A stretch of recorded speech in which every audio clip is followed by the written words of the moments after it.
beloved Boss Mike Cervera.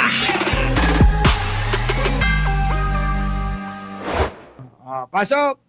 Ang palasyo na walang i-veto kasi considering Eto na mga kababayan ko. Oo. Kasi nga ho mga kababayan, yung budget, tinatanong ho si UC Claire kung wala bang ibibito kasi nakaraan taon may binito. Ngayon kaya, wala kayang ibibito? Tuloy-tuloy na kaya ito? Wala na bang kaduda-dudang insertion na tulad ng ginawa ni Saldicot ni Martin at ni Cheese Escudero? Ano? Wala ba yon? Wala? Nga baka nga wala nang ibito pagka ganon.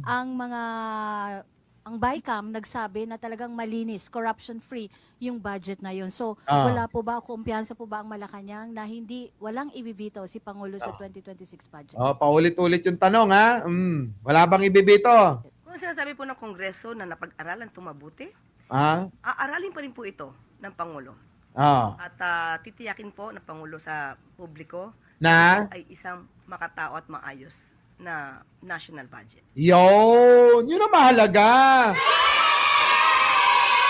Diba? Yun ang mahalaga mga kababayan. Follow up din po, Yusek. Ah.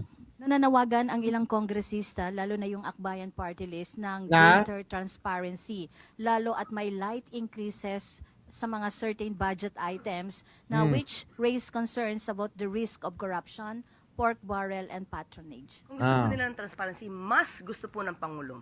Siya po nagpaumpisa nito, kaya po nagkaroon tayo ngayon ng mga transparency portal. Kita nyo? Totoo naman transparency na talaga. Bakit? Si Pangulong Bongbong Marcos ang nag-umpisa nito, hindi kay Digong. Hoy! Pwede pa man akong boyfriend. Sa bagay. Di ba? Tingnan nyo di ba? Si Pangulong Bongbong tapos gusto nyo. Siyempre, yung mga DDS, pinagdududahan si Pangulo. At nais po ng Pangulo na bawat mga bidding or mga procurement process ay naipapakita sa tao. Yon. Follow-up question from Maricel Halili, TV5. Hi, ma'am. Good morning. Ma'am, just to reiterate, how Ah? confident are you that the budget will be signed on or before December 31? Ang nais po talaga ng Pangulo ay mapirmahan. Hindi na nga natutulog si Manong.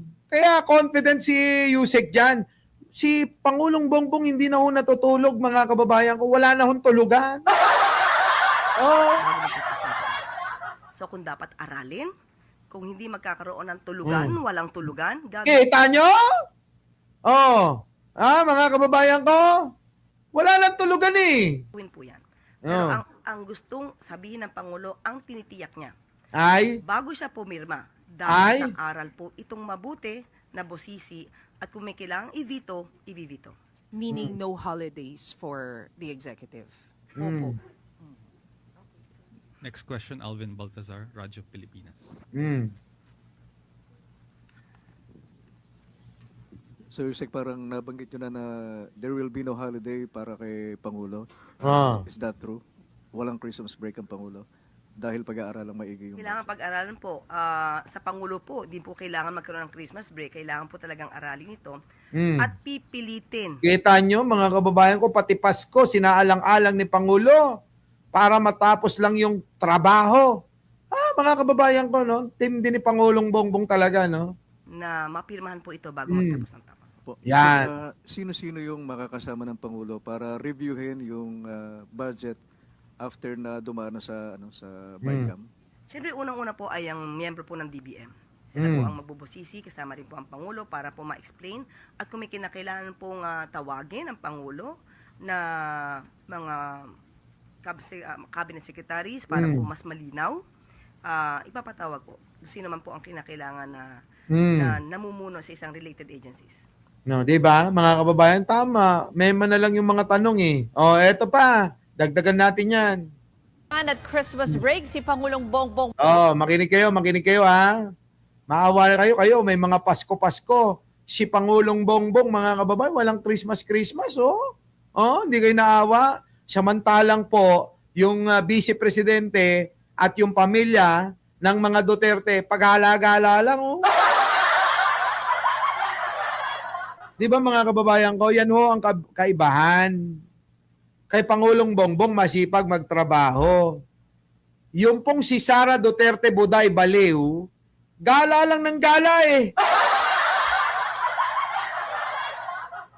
Sila Pulong, sila Baste, si Kitty, pa-party-party. Si Sara, mga kababayan, kahit anong klaseng damit, kahit mamahalin na suot na damit, walang bumabagay kasi nga, buday eh. Mga kababayan, nagsuot ng kung ano-anong mga mamahaling damit, mamahaling gamit. Mga kababayan, hindi pa rin bagay eh. Bakit gano'n si Sara? Ang pangit niya manamit, ano? Pero hindi naman yun yung punto. Ang punto ko, mga kababayan ko, ang Pangulo walang pahinga sa kakatrabaho. Samantalang si Sara Duterte, panay ang biyahe, lustay, gala, panonood ng concert, inang-inang buhay yan, no? Sarap ng buhay ng mga Duterte, no? Tapos ang inaaway ng mga bobot tangang mga DDS na membro ng kulto ng mga Duterte, eto. Si Pangulo. Di ba no, mga kababayan ko? Si Pangulo. Kasama pa yung mga Howie Boys kahit wala namang dumudumog dito. Wala raw tulugan at Christmas break si Pangulong Bongbong Marcos para mabusisi at mapirmahan ang 2026 proposed national Kita budget. nyo? Ayon sa Malacanang, kasunod na rin ito ng anunsyo ng mga mambabatas na sa December 29 ira-ratify ang budget. Nako. Ibig sabihin, 2 araw na lang ang matitira sa Pangulo para pag-aralan at pirmahan ito bago matapos ang taon. Kita nyo? Wala na mga kababayan. Travel dito, travel doon. Kahit magsuot ng branded si Buday, mukha pa rin siyang basahan. Ang pangit talaga manamit ni Sara. Hindi seryoso mga kababayan ko Walang ka-passion. Di ba? Walang ka-passion si Sara. Di ba? Oy Sara. Wala ka na nga ang ginagawa, pagtuunan mo naman yung passion mo, Hiramin mo yung bakla ni Amy Marcos.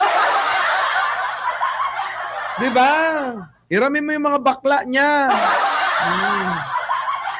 Nakahanda raw ang Pangulo na mag-veto kung kinakailangan at titiyakin din daw niya na walang makakalusot na questionableng pondo. Kita nyo, sabi nga ni Pintaserang Jojo Chavez, winter sa Europe, naka-crop pants, tapos naka-coat, ang baduy. Di ba no, mga kababayan ko, ang babaduy nila. Hindi, totoo naman, lahat sila baduy eh. Di ba? Lahat sila, mga kababayan, ang babaduy. Tingnan mo naman ako, pagka nagsuot ako ng damit, kahit ano, bagay. Mapa gangster, mapa casual, mapa formal, lahat mga kababagay. Nako, gwapong-gwapo ako eh. Ang tao ka mo Di ba? Parang ako si Pangulong Bongbong. Lahat bagay sa kanya, no? Kay Manong Bongbong. Kahit anong isuot niyong damit, kahit anong kulay, bagay. Ganon. Bakit? Ang ganda ng build ng katawan eh. Kita nyo naman si Manong Bongbong, Di ba? Di ba? Kailangan pag-aralan po. Sa Pangulo po, din po kailangan magkaroon ng Christmas break. Kailangan po talagang aralin ito. At pipilitin na mapirmahan po ito bago magtapos ng taon. Yan, yan na nga. So, pipilitin pa rin ni Manong Bongbong, mga kababayan, na matapos talaga, na mapirmahan, ito pong lahat ng kanyang trabaho. Di po ba, mga kababayan ko? So, eto na. Ano po masasabi nyo dyan? Mag-iwan na lang ko kayo ng komento. our beloved Boss Mike.